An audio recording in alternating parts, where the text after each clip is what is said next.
قاف والقرآن المجيد بل عجبوا أن جاءهم منذر منهم فقال الكافرون هذا شيء عجيب أإذا متنا وكنا ترابا ذلك رجع بعيد قد علمنا ما تنقص الأرض منهم وعندنا كتاب حفيظ بل كذبوا بالحق لما جاءهم فهم في أمر مريج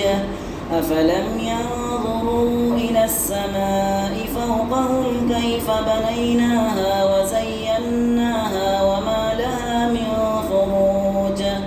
والأرض مددناها وألقينا فيها رواسي وأنبتنا فيها من كل زوج بهيج تبصرة وذكرى لكل عبد منيب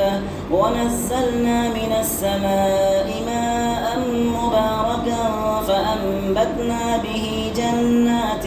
وحب الحصيد والنخل باسقات لها طلع نضيد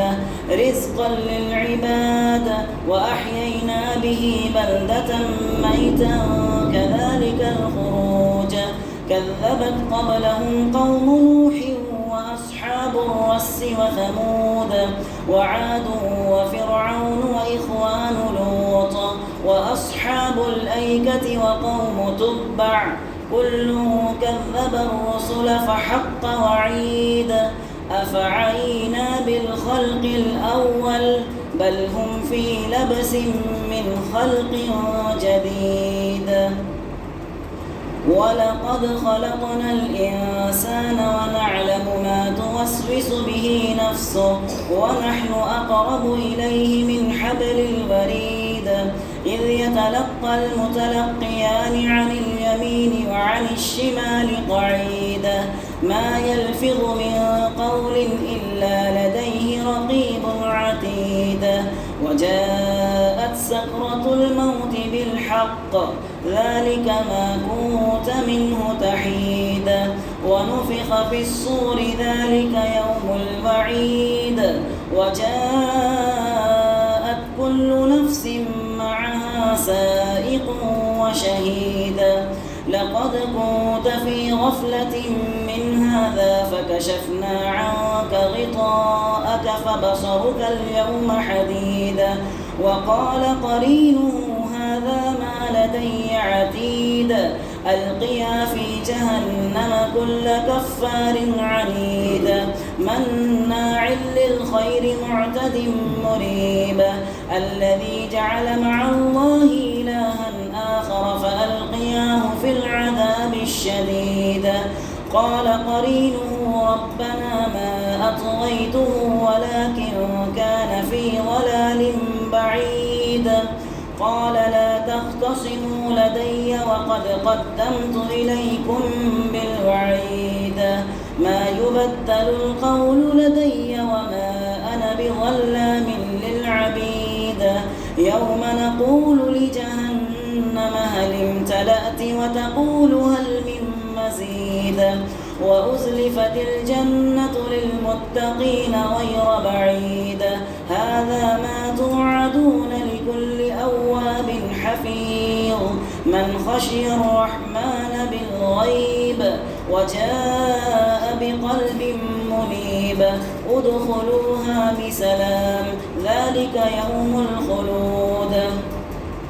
ادخلوها بسلام ذلك يوم الخلود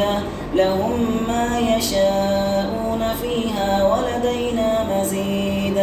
وكم أهلكنا قبلهم من قرن هم أشد منهم بطشا فنقبوا في البلاد هل من محيص إن في ذلك لذكرى لمن كان له قلب أو ألقى السمع وهو شهيد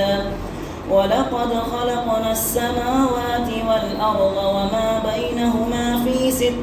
أيام وما مسنا من لغوب فاصبر على ما يقولون وسبح بحمد ربك قبل طلوع الشمس وقبل الغروب فاصبر على ما يقولون وسبح بحمد ربك قبل طلوع الشمس وقبل الغروب ومن الليل فسبحه وأدبار السجود واستمع يوم ينادي المناد من مكان قريب يوم يسمعون الصيحة بالحق ذلك يوم الخروج إنا نحن نحيي ونميت وإلينا المصير يوم تشقق الأرض عنهم سراعا ذلك حشر علينا يسير نحن أعلم بما يقولون وما أنت عليهم بجبار فذكر بالقرآن من يخاف وعيد